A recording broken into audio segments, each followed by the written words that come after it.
올해 2022년은 종교개혁이 일어난 지 505년이 되는 해입니다. 5년 전에 종교개혁 500주년 때 참 많은 일을 했지만 벌써 5년이라는 또 세월이 흘렸습니다. 루터는 1517년 이 당시 로마의 교회를 향해 이 비텐베르크 교회 문 앞에 95개 조의 반박문을 붙이게 됩니다. 그 당시에는 인쇄술이 있었기 때문에 이는 더욱 빠르게 퍼져나가게 됩니다. 그리고 루터를 시작으로 해서 이제 수많은 종교 개혁자들이 등장을 하게 되죠. 그런데 종교 개혁자들을 살펴보면 각각의 특징이 있습니다. 이 쯔빙겔레라는 이 개혁자는 전쟁에 나가서 죽었는데 그는 결단력이 있고 행동하는 것을 강조하는 그런 경향이 있었습니다. 이 마틴 루터는 많은 찬양을 남겼을 정도로 이 감성이 풍부한 분이었습니다. 이 종교개혁자는 아니지만 웨슬리 같은 분은 또 선교를 강조했습니다. 그러면 칼빈은 어떨까요? 칼빈은 평소 진정한 교회 개혁을 위해서는 훌륭한 복음 사역자들을 양성하는 신앙교육이 뒷받침돼야 한다라는 이런 소신을 가지고 있었습니다. 그래서 칼빈은 이 교육을 중요시했던 것을 우리가 알 수가 있습니다. 이 당시는 개혁운동이 로마 카톨릭으로부터 거센 탄압을 받았습니다. 그래서 순교적 신앙으로 무장된 이 목회자들이 많이 필요했죠. 그래서 이를 위해서는 제대로 된 기독교 교육기관이 당연히 필요했습니다. 그래서 칼빈은 1559년 제네바에 아카데미를 설립을 합니다. 이 제네바에 오기 전에 이 칼빈은 스타크부르크 신학교에서 강의를 하면서 언젠간 나에게 기회가 주어진다면 나는 이상적인 기독교 학교를 내가 세워야겠다라는 그런 결심을 했습니다. 근데 그 당시는 이 교육이라는 것이 귀족층이나 또 성직자들 이런 사람들 위주로 교육을 했던 시대이기 때문에 이 칼빈이 이런 생각을 했다는 것, 즉 모든 사람들에게 교육을 시켜서 그들을 가르치는 것, 이런 생각을 했다는 것은 칼빈만의 특징이라고 할 수가 있습니다.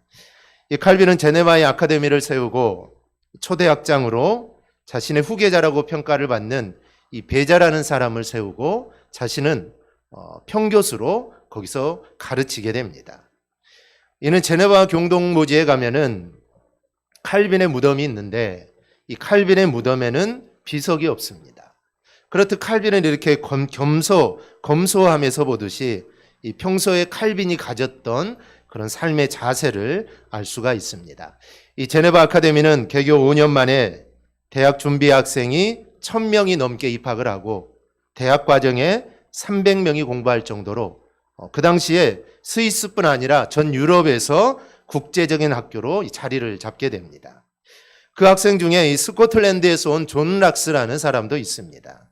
그는 칼빈에게 배워서 고국으로 돌아가 교회를 세우고 자기 나라를 개혁을 하게 되죠. 초기에는 신학을 중심으로 이 칼빈의 아카데미가 시작을 했다가 1872년에 의학부가 설립되면서 현대적인 종합학교로 발전이 됩니다. 그리고 450년이 지난 오늘날에도 세계적인 기독교 명문 학교로 많은 인재들을 양성을 하고 있습니다. 이 칼빈의 학교를 세웠는데 학교 설립의 정신이 잠언 9장 10절입니다. 여호와를 경외하는 것이 지혜의 근본이요. 이게 학교를 세운 그 정신이라는 것이죠. 그래서 하나님을 경외하는 자들을 만드는 것, 이게 바로 칼빈이 생각한 학교 교육이었습니다. 칼빈은 모든 사람이 구원을 받고 하나님께 영광을 돌려야 되는데 그러기 위해서는 알아야 하고 그 알은 교육을 통해서 이루어진다라고 생각을 했습니다. 그래서 사람들에게 의무적으로 교육을 해야 된다라는 것을 그런 생각을 가지고 있었습니다. 우리나라 초기 선교 역사를 보면 우리나라에 들어온 초기 선교사들의 선교의 방법은 지역마다 학교를 세우는 거였습니다. 그래서 이화, 배제, 연희 이런 많은 학교를 통해서 하나님을 경외하고 그리고 이웃을 사랑하는 마음을 갖도록 학교를 세우고 교육을 시작한 것입니다. 역사적으로 보면 사실 서구 학교의 시작은 교회였습니다. 교회로부터 교육이 시작이 되었는데 지금은 교회 안에서 그 명백을 찾아보기가 어렵습니다. 최근 10년 사이 교회 주일학교 학생 수가 40% 가까이 줄어든 걸로 나타났습니다. 이게 통계상 그렇지 실제적으로는 아마 더 많을 것입니다.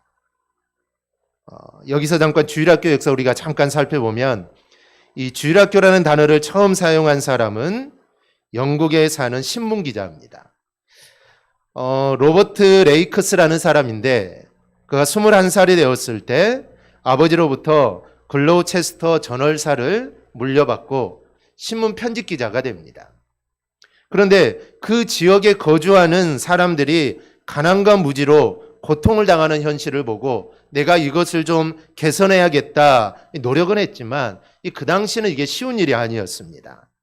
이 클로체스터 거리는 일요일이 되면 수많은 사람들이 말다툼과 욕설로 싸움 소리가 끊이질 않습니다. 그리고 그 거리에는 버림받은 소외된 어린 아이들로 가득 찼던 것이죠.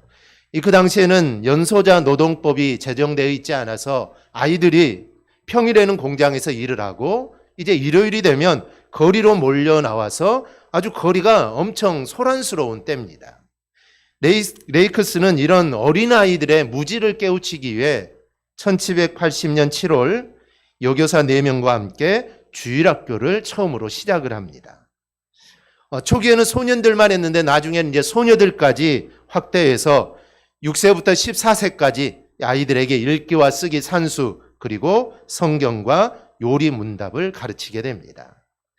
미국이나 영국 등은 이미 1700년대부터 시작이 되었고 우리나라는 선교 초창기부터 주일학교가 시작이 됩니다. 1885년 공식적으로 선교가 시작된 우리나라에서 최초의 주일학교는 1890년 평양에서 시작이 됩니다. 1907년 주일학교를 시작한 서울의 연동교회는 1914년 주일학교에 출석하는 어린이 수가 900명이 넘었다고 합니다. 이후 1950년, 60년, 70년대를 거치면서 이 주일학교는 아주 폭발적으로 부흥을 합니다. 그리고 그때 50년대, 60년대, 70년대 이때 주일학교에서 말씀을 배운 아이들이 자라서 지금의 목사가 되고 선교사다가 되고 또 평신도 지도자가 되어서 교회 중추적인 역할을 하고 있습니다. 그리고 또 많이 이제 은퇴를 하셨죠. 그래서 한국 교회 부흥의 주역들이었다는 것이죠. 당시 보면은 학교를 다니는 학생 중에 교회 주일학교나 또 중고등부에 다니는 학생이 많을 때는 약 30%가 넘었다고 합니다. 즉 학생 중 셋 중에 하나는 교회에 다니는 학생입니다.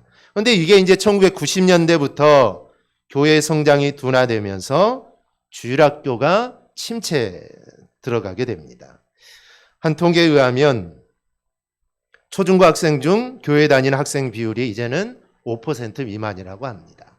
어떤 사람은 3%도 안 된다라고 이렇게 말을 하기도 합니다. 조금 됐지만 2014년 애장통합총회에서 이 보고서에 따르면 이 통합총회에 소속된 전체 교회가 8,380곳입니다.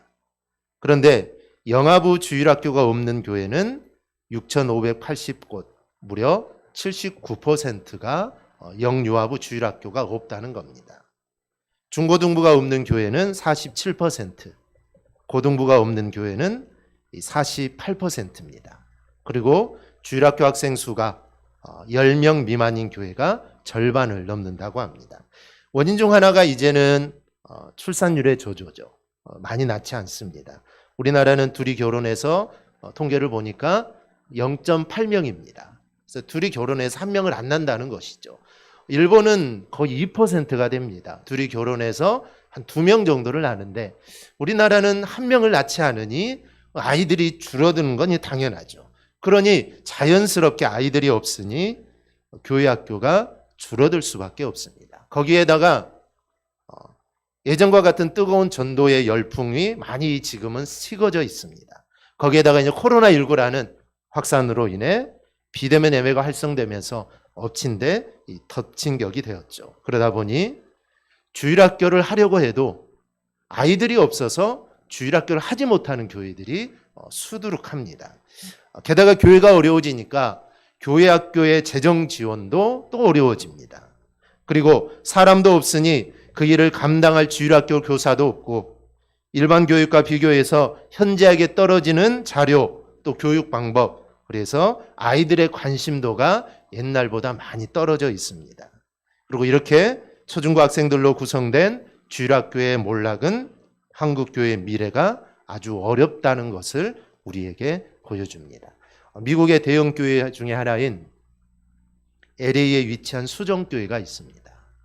아마 뉴스로도 많이 보셨을 것이고 혹시 미국 가신 분들은 아마 다녀보기도 했을 것입니다. 얼마나 웅장하고 얼마나 아름답게 지어진 교회인지 모릅니다. 그런데 이 수정교회가 여러 해 전에 파산을 했습니다. 그런데 많은 분들이 이 교회 파산을 미리 예측을 했습니다. 교회가 아름답기 때문에 관광 코스입니다. 그래서 그 교회를 한 번씩 가보기도 하고 그러는데 그 교회가 다음 세대에 투자하는 것보다 현재 투자하고 묘지, 공원 조성에 엄청난 돈을 투자했다라는 것입니다. 1990년대 초반 이 교회를 방문한 분들은 교회는 그렇게 큰데 이 교회에 학생들은 없고 나이 든 사람밖에 없다라는 그런 소리를 했다는 것이죠. 왜 그런지 정확히는 모르지만 학생들이 없고 나이 든 사람밖에 없기에 그 교회는 결국 몇 년 후에 파산을 하고 말았습니다. 이거는 한국교회와 성도들은 이것을 어찌 보면 타산지석으로 삼아야 합니다. 우리가 어떻게 다음 세대를 살릴 것이며 주일학교, 교회학교를 우리가 어떻게 살릴 것인가. 우리는 이런 생각을 깊이 해야 합니다. 그렇지 않으면 지금은 괜찮겠죠. 지금은 괜찮습니다. 그런데 30년, 40년 아니면 50년, 60년 지나면 아마 여기 계신 분들 거의 다 하늘나라에 계실 텐데 만약에 그때까지 아이들이 없고 그들이 자라지 않는다면 교회는 더 이상 유지될 수가 없는 것입니다. 그래서 지금은 괜찮지만 교회의 미래가 없는 것입니다. 제가 오후 예배 설교 시간 이렇게 아주 길게 장황하게 주일학교에 대해 이야기한 이유는 오늘 우리가 살펴볼 이 여호사밧이 다른 왕과 달리 전국에 학교를 세운 왕이기 때문입니다. 이 본문을 보면 여호사밧은 왕이 된 지 3년 만에 전국적으로 대대적인 종교교육을 실시합니다. 여호사밧은 이 일을 위해 유다의 모든 성에 고위층 관리들을 교사로 파견을 합니다. 8절을 보니 여러 사람이 나오죠. 우리가 들어본 사람이기도 하지만 성경에는 비슷한 이름이 많기 때문에 우리가 아는 그 사람은 아닐 겁니다. 그런데 많은 사람들을 보내고 제사장까지 보냅니다. 그냥 관리들만 보낸 게 아니라 하나님 말씀을 가르치는 제사장들까지 보내게 되죠. 이들이 9절을 보니 여호와의 율법책을 가지고 유다의 모든 성을 순회하면서 백성들을 가르치게 됩니다. 열왕기상 22장을 보면 여호사밧은 35세에 남은 유다의 네 번째 왕이 됩니다. 그리고 25년을 다스리죠.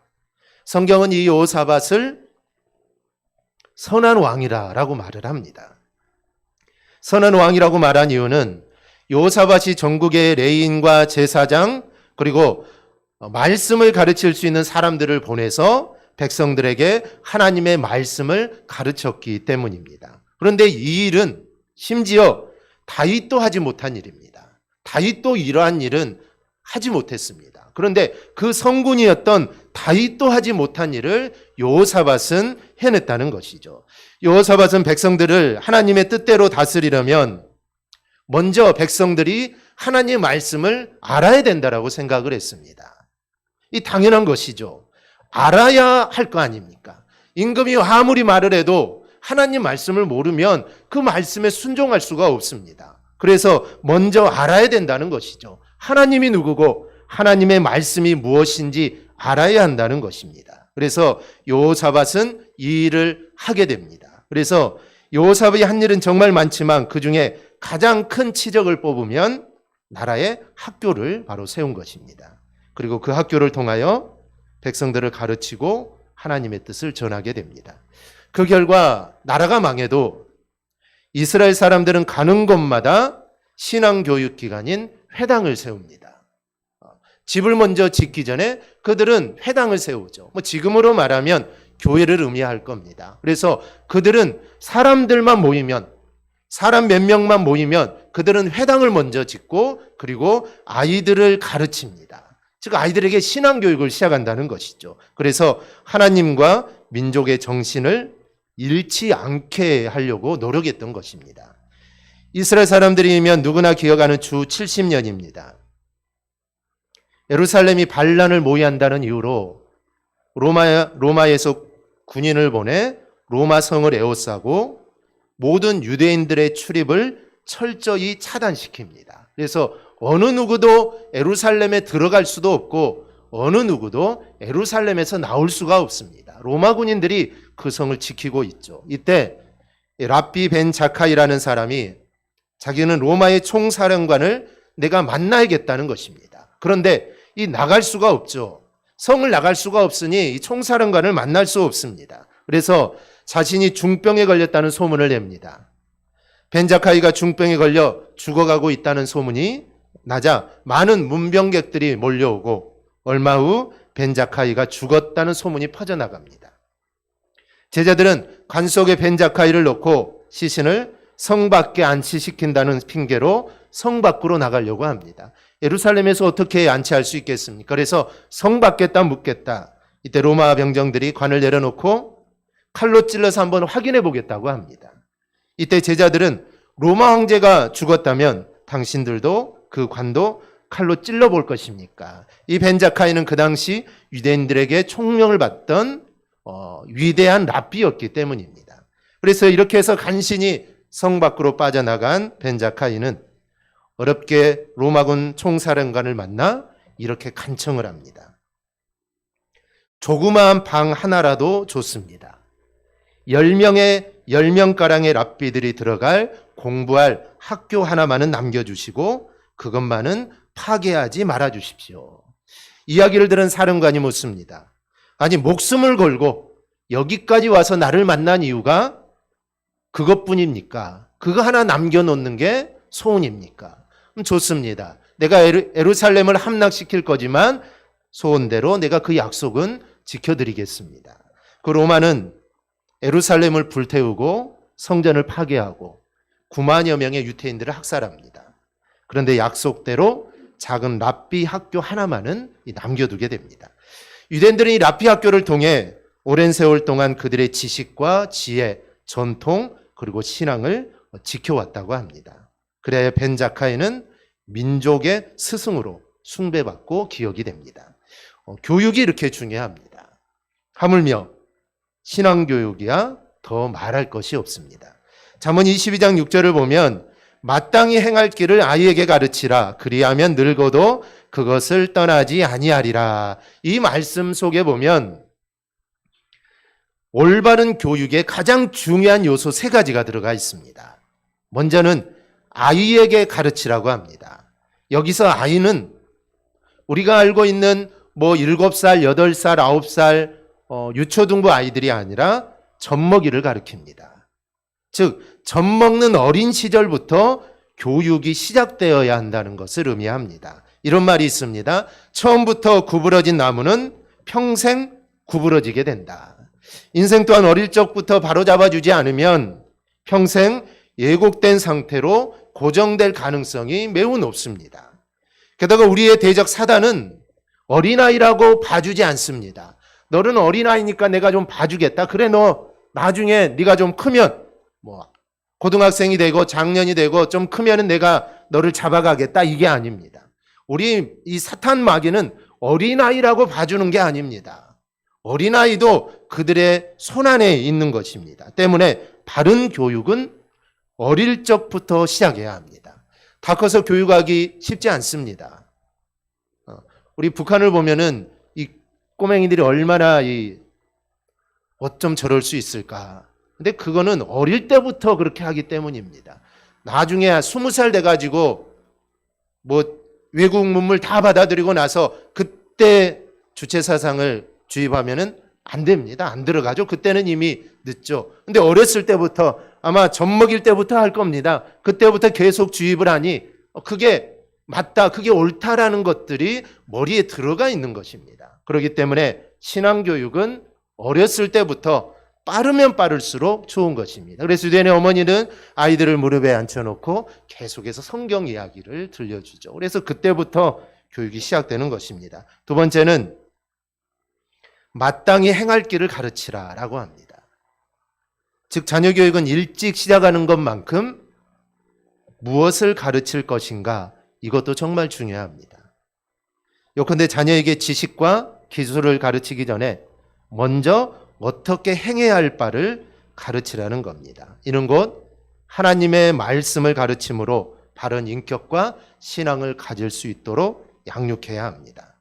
이건 어찌 보면 당연한 것입니다. 왜냐하면 우리 인간의 본분은 하나님을 경외하는 것이기 때문입니다. 그런데 우리의 인간의 본분이 하나님을 경외하는 것인데 그거는 뒤에 놔두고 다른 것을 먼저 가르친다는 것은 이거는 이치에 맞지가 않습니다. 그래서 우리는 먼저 하나님을 경외하는 아이들로 교육을 해야 합니다. 또 하나 본문은 어떠한 자세와 방법으로 가르칠 것인가라는 것을 교훈하는데 이는 가르치라라는 말이 그 해답이 있습니다. 이 말은 세머게인 아랍어로는 젖먹이에게 대추 야자 시럽을 떠 먹인다라는 의미로 사용이 됩니다. 즉 가르친다는 말은 젖먹이에게 말씀을 떠 먹이듯이 정성스럽게 가르치되 그 목적이 하나님께 바치기 위해서임을 교훈해 주어야 한다는 것입니다. 마치 기도로 사무엘을 얻어 일찍부터 하나님께 바쳐 말씀으로 양육했던 한나의 모습을 떠올리게 합니다. 즉 아이들을 그렇게 가르쳐야 된다라는 것이죠. 이 사무엘은 하나님의 전에서 살았습니다. 그러니 이 하나님 말씀을 얼마나 많이 듣겠습니까? 제사하는 것도 매일 보고 하나님께 예배하고 경배하는 것들 얼마나 많이 보겠습니까? 그래서 그런 모습을 마치 말씀을 떠먹이듯이 아이들을 정성스럽게 가르치되 그 목적이 하나님께 바치기 위해서다라는 것입니다. 그런데 세상 사람들은 일찍부터 아이들을 가르치되 마땅히 행할 바, 곧 인격과 도덕교육보다는 지식을 먼저 주입하기에 바쁩니다. 또 목적 또한 하나님과 이웃을 위한 봉사가 아니라 남보다 먼저 위에 올라가기 위한 기술만을 가르치고 있다는 것입니다. 그리고 그 어떤 행동도 제지하지 않으며 훈계와 징계를 아끼죠. 그래서 아이들을 점차 누구도 통제할 수 없는 무례하고 이기적인 인간으로 성장하게 합니다.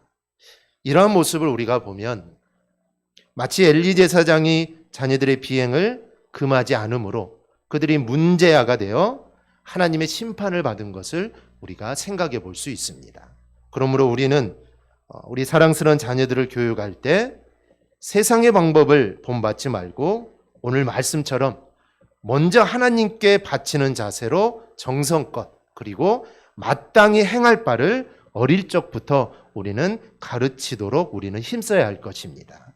오늘 우리는 여호사밧의 신앙교육을 통해 나의 신앙 그리고 교회 학교의 신앙교육의 우리가 중요성을 깨닫고 정말 말씀을 전하고 또 말씀을 배우는 일에 열심을 내는 우리 성도들이 되기를 바랍니다. 그래서 우리의 어린아이들 또 우리의 자녀들이 정말 말씀 안에서 잘 자라고 말씀 위에서 정말 굳건하게 서서 정말 하나님께 바쳐진 사람처럼 마치 사무엘처럼 정말 그의 모든 삶을 하나님께 바쳤던 사무엘 아니면 성경에 나오는 그런 인물들처럼 정말 우리의 자녀들이 그들의 삶을 하나님께 바치고 내가 정말 하나님을 위해 내가 헌신해야겠다. 목사가 되고 선교사가 되는 것이 아니라 자신의 삶의 이치에서 내가 이 자리에서 내가 정말 하나님을 위해 헌신하고 내가 하나님을 위해 내 삶을 드려야겠다. 정말 이런 마음을 가지고 살아가는 우리 자녀들이 되기를 바라고 그리고 우리의 가정들이 꼭 될 수 있기를 주님의 이름으로 축원합니다. 아멘. 기도하겠습니다.